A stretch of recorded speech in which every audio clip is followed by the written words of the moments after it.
ಶ್ರೀ ಸೋಮನಾಥ್ ದತ್ತಾತ್ರೇಯ ದಂಡವತಿ ಇವರು ಸರಳ ಜೀವನ ಶೈಲಿಯಿಂದ ಯೋಗ ಜೀವನವನ್ನು ಸಾಧಿಸುವ ಕಲೆಯನ್ನು ನುರಿತವರಾಗಿದ್ದಾರೆ. ಹಲವು ಗುರುಗಳಲ್ಲಿ ಯೋಗಶಾಸ್ತ್ರ, ವಾಸ್ತುಜ್ಞಾನ, ರೇಖಿ, ಪ್ರಾಣಚಿಕಿತ್ಸೆ, ಪಿರಮಿಡ್ ಧ್ಯಾನಗಳನ್ನು ಅಭ್ಯಾಸ ಮಾಡಿ ಸಾವಿರಾರು ಜನರಿಗೆ ಮಾರ್ಗದರ್ಶನ ಮಾಡುತ್ತಿದ್ದಾರೆ. ಸರ್ಕಾರಿ ಸೇವೆಯಲ್ಲಿದ್ದುಕೊಂಡೇ ಯೋಗ ಜೀವನ ರೂಢಿಸಿಕೊಂಡ ಇವರು ಸ್ವಯಂ ನಿವೃತ್ತಿ ಪಡೆದುಕೊಂಡು ಅನೇಕ ಸಂಸ್ಥೆಗಳಲ್ಲಿ ಯೋಗ ಸಮಾಧಿ, ಒತ್ತಡ ನಿರ್ವಹಣೆ, ರೇಖಿ ತರಬೇತಿ ನೀಡಿ ಸಮಾಲೋಚಕರಾಗಿ, ಆಪ್ತ ಸಲಹೆಗಾರರಾಗಿ ಕಾರ್ಯನಿರ್ವಹಿಸುತ್ತಿದ್ದಾರೆ. ಗೃಹಸ್ಥ ಜೀವನವನ್ನು ಸಮರ್ಪಕವಾಗಿ ನಡೆಸುತ್ತಿರುವ ಗುರೂಜಿಯವರು ಸಂಸಾರ ಹಾಗೂ ಆಧ್ಯಾತ್ಮಗಳೆರಡನ್ನೂ ಸಮಾನವಾಗಿ ನಡೆಸುವ ಪ್ರತ್ಯಕ್ಷ ನಿದರ್ಶನವಾಗಿದ್ದಾರೆ. ತಮ್ಮ ಯಶಸ್ವಿ ಜೀವನಕ್ಕೆ ಹಿರಿಯರು ನೀಡಿದ ಸಂಸ್ಕಾರ ಹಾಗೂ ಸದ್ಗುರುಗಳ ಕೃಪೆಗಳೇ ಕಾರಣ ಎಂಬುದು ಇವರ ದೃಢ ವಿಶ್ವಾಸ. ಬನ್ನಿ, ಈಗ ಇವರ ದಿವ್ಯವಾಣಿಯನ್ನು ಆಲಿಸಿರಿ. ಹೃದಯ ತುಂಬಿ ಮುಕ್ತ ಮನಸ್ಸಿನಿಂದ ಆನಂದಿಸಿರಿ, ಅನುಭವಿಸಿರಿ. ಧನ್ಯವಾದಗಳು. ವಾಸ್ತು ಶುದ್ಧೀಕರಣ. ವಾಸ್ತುಶಾಸ್ತ್ರವು ಮನೆಯ ವಾತಾವರಣವನ್ನು ಶುದ್ಧೀಕರಣ ಮಾಡುವಲ್ಲಿ ಸಹಾಯ ಮಾಡುವುದು. ವಾಸಸ್ಥಾನದಲ್ಲಿರುವ ದೋಷಗಳನ್ನು ಕಂಡುಹಿಡಿದು ಶುದ್ಧೀಕರಣ ಮಾಡುವುದೇ ವಾಸ್ತುವಿಜ್ಞಾನದ ಕೆಲಸವಾಗಿದೆ. ವೈದ್ಯರು ರೋಗಿಯ ಶರೀರದ ದೋಷಗಳನ್ನು ತಿಳಿದುಕೊಂಡು ಗುಣಮುಖವಾಗಲು ಔಷಧಿಗಳನ್ನು ನೀಡುವುದೂ ಇದೇ ತರಹದ ಕಾರ್ಯವಾಗಿದೆ.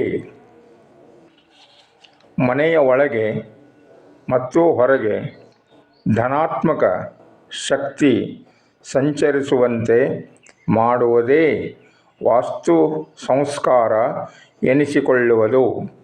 ವಾಸ್ತು ಹೀಲಿಂಗ್.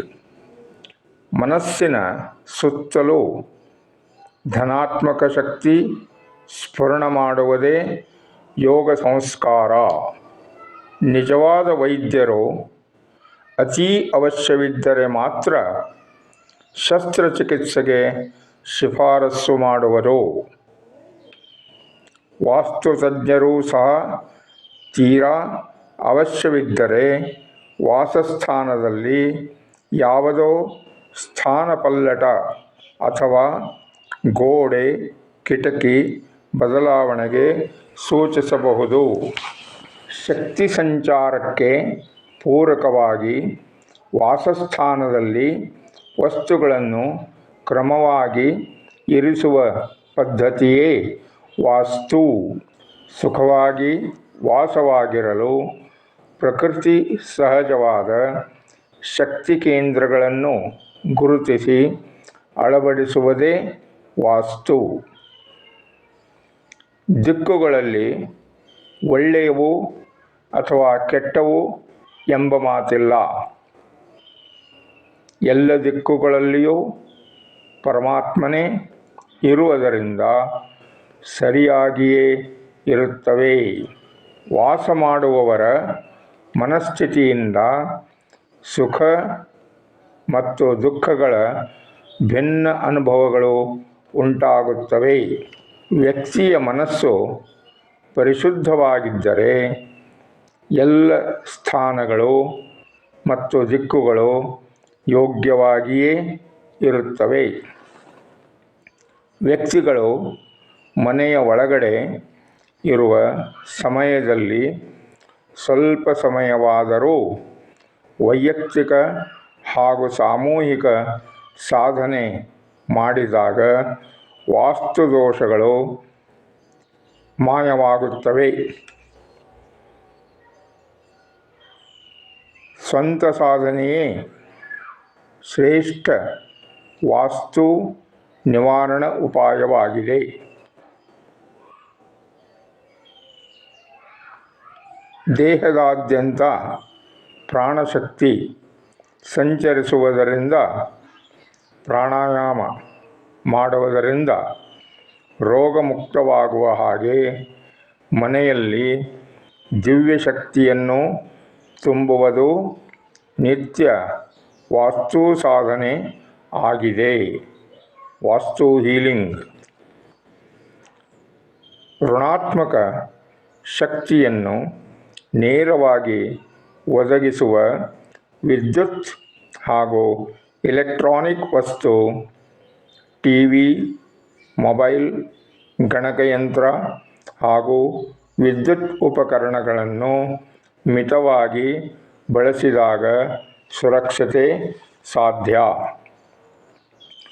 ವಿದ್ಯುತ್ ಮತ್ತು ಎಲೆಕ್ಟ್ರಾನಿಕ್ ವಸ್ತುಗಳನ್ನು ಉಪಯೋಗಿಸದ ಸಮಯದಲ್ಲಿ ಸಾಧ್ಯವಾದಷ್ಟು ದೂರ ಇಡಬೇಕು ಅಥವಾ ಸ್ವಿಚ್ ಬಂದ್ ಮಾಡಬೇಕು. ಪ್ಲಾಸ್ಟಿಕ್ ಬಳಕೆಯು ನಿಷಿದ್ಧವಾಗಿದೆ. ಸದುಪಯೋಗಿ ಯಂತ್ರಗಳು ಮನೆಯಲ್ಲಿ ಸುಸ್ಥಿತಿಯಲ್ಲಿರಬೇಕು. ಎಲ್ಲ ವಸ್ತುಗಳು ಸುಸ್ಥಿತಿಯಲ್ಲಿರುವಂತೆ ಕಾಲಕಾಲಕ್ಕೆ ರಿಪೇರಿ ಅಥವಾ ಸರ್ವೀಸಿಂಗ್ಗಳನ್ನು ಮಾಡುವುದು ಅನಿವಾರ್ಯವಾಗಿದೆ. ನಿರುಪಯುಕ್ತ ವಸ್ತುಗಳು ಋಣಾತ್ಮಕ ಶಕ್ತಿದಾಯಕವಾಗಿರುವುದರಿಂದ ತಕ್ಷಣ ಅವುಗಳನ್ನು ವಿಲೇವಾರಿ ಮಾಡಬೇಕು. ತ್ಯಾಜ್ಯಗಳ ವಿಲೇವಾರಿಯು ಸಕಾಲಕ್ಕೆ ಸರಿಯಾಗಿ ಜರುಗಬೇಕು. ಮನೆಯ ಒಳಗೆ ಮತ್ತು ಹೊರಗೆ ಭೌತಿಕ ಪರಿಶುದ್ಧತೆಯು ವಾಸ್ತುವಿನ ಪ್ರಥಮ ಉಪಾಯ. ಶರೀರದ ಒಳಗೆ ಮತ್ತು ಹೊರಗೆ ಶುದ್ಧೀಕರಣವು ವ್ಯಕ್ತಿಗತ ವಾಸ್ತು ಅಥವಾ ನಿಜವಾದ ಆರೋಗ್ಯ. ಯಾವುದೇ ವಾಸಸ್ಥಾನದ ಪ್ರತ್ಯೇಕ ಕೊಠಡಿಗಳಲ್ಲಿ ಇರಿಸಿದ ಸಾಮಾನುಗಳು ಕನಿಷ್ಠ ಸಂಖ್ಯೆಯಲ್ಲಿರಬೇಕು. ಕಡಿಮೆ ವಸ್ತುಗಳಿಂದ ಹೆಚ್ಚಿನ ಸೌಖ್ಯ. Less luggage, more comfort. ಈ ತತ್ವವು ಎಲ್ಲ ಕಡೆಗೂ ಅನ್ವಯಿಸುತ್ತದೆ. More comfort. ವಸ್ತುಗಳ ಸಂಗ್ರಹವು ಅವಶ್ಯಕತೆಗಷ್ಟೇ ಸೀಮಿತವಾಗಿರಬೇಕು. ಆಶೆಬುರುಕತನ ಸಲ್ಲದು. ಸಂಗ್ರಹಿಸಿದ ಎಲ್ಲ ವಸ್ತುಗಳನ್ನು ನಿಯಮಿತವಾಗಿ ಉಪಯೋಗಿಸುವ ಜಾಣ್ಮೆ ಹೊಂದಿದವನೇ ವಿವೇಕಿ. ಬಟ್ಟೆಗಳು, ಆಹಾರ ಧಾನ್ಯಗಳು, ತರಕಾರಿಗಳು ಹಾಗೂ ನಿತ್ಯ ಉಪಯೋಗಿಸುವ ಸಾಮಾನುಗಳು ಸ್ವಚ್ಛ ಹಾಗೂ ತಾಜಾ ಸ್ಥಿತಿಯಲ್ಲಿರಬೇಕು. ಧನಾತ್ಮಕ ಶಕ್ತಿ ಸಂಚರಿಸಿ ಋಣಾತ್ಮಕ ಶಕ್ತಿ ನಿರ್ಮೂಲನೆ ಮಾಡುವಲ್ಲಿ ಪಾಂಡಿತ್ಯವೇನೂ ಬೇಕಾಗಿಲ್ಲ. ಕೇವಲ ಸಾಮಾನ್ಯ ವ್ಯವಹಾರ ಜ್ಞಾನ, ಕಾಮನ್ ಸೆನ್ಸ್ ಇದ್ದರೆ ಸಾಕು.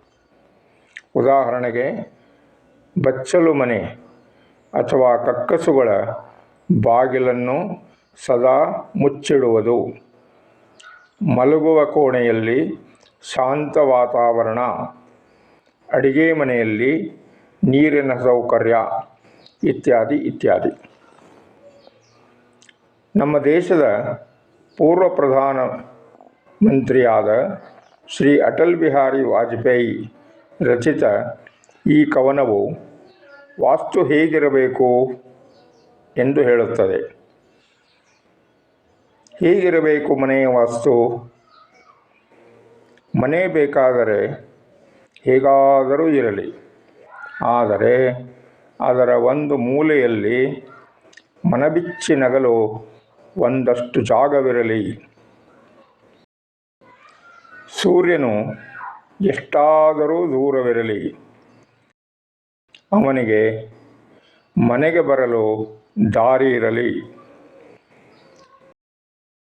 ಒಮ್ಮೊಮ್ಮೆ ಮಾಳಿಗೆಯ ಹತ್ತಿ ತಾರೆಗಳನ್ನು ಅವಶ್ಯವಾಗಿ ಎಣಿಸಿ, ಸಾಧ್ಯವಾದರೆ ಕೈ ಚಾಚಿ ಚಂದಿರನನ್ನು ಮುಟ್ಟಲು ಪ್ರಯತ್ನಿಸಿ.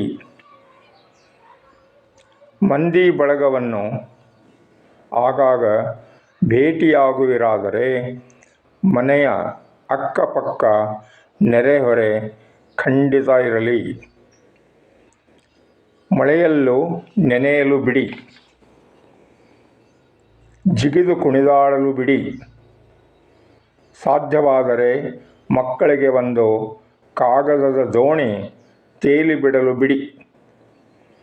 ಎಂದಾದರೊಮ್ಮೆ ಬಿಡುವಿದ್ದಾಗ ಆಕಾಶವು ಶುಭ್ರವಿರುವಾಗ ಒಂದು ಗಾಳಿಪಟವನ್ನು ಆಕಾಶದಲ್ಲಿ ಹಾರಿಬಿಡಿ. ಸಾಧ್ಯವಾದರೆ ಒಂದು ಪಂದ್ಯವೂ ಆಡಿಬಿಡಿ. ಮನೆಯ ಮುಂದೆ ಒಂದು ಮರವಿರಲಿ, ಅದರ ಮೇಲೆ ಕುಳಿತ ಪಕ್ಷಿಗಳ ಮಾತುಕತೆ ಅವಶ್ಯವಾಗಿ ಕೇಳಿರಿ. ಎಲ್ಲಿ ಬೇಕಾದರಲ್ಲಿ ಸುಳಿದಾಡಿ, ಹಾಗೆಯೇ ಅಲ್ಲೊಂದು ಸಿಹಿಯಾದ ಕೋಲಾಹಲವನ್ನು ಹರಡಿ. ವಯಸ್ಸಿನ ಪ್ರತಿ ಘಟ್ಟವೂ ಆನಂದದಾಯಕ. ನಿಮ್ಮ ವಯಸ್ಸಿನ ಸಂಭ್ರಮವನ್ನು ಅನುಭವಿಸಿ. ಜೀವಂತ ಹೃದಯವಿರಲಿ ಸ್ವಾಮಿ. ಆ ಮೊಗದಲ್ಲಿ ಉದಾಸೀನತೆಯೇಕೆ? ಸಮಯ ಹೇಗೂ ಕಳೆದು ಹೋಗುತ್ತಿದೆ. ವಯಸ್ಸಿನ ಲೆಕ್ಕವದು ಹಾಳಾಗಿ ಹೋಗಲಿ. ಈ ಕೃತಿಯ ಅನುವಾದಕರು ಗೊತ್ತಿಲ್ಲ, ಅವರಿಗೊಂದು ಮೆಚ್ಚುಗೆ ಇರಲಿ. ಜೈ ಗುರುದೇವ.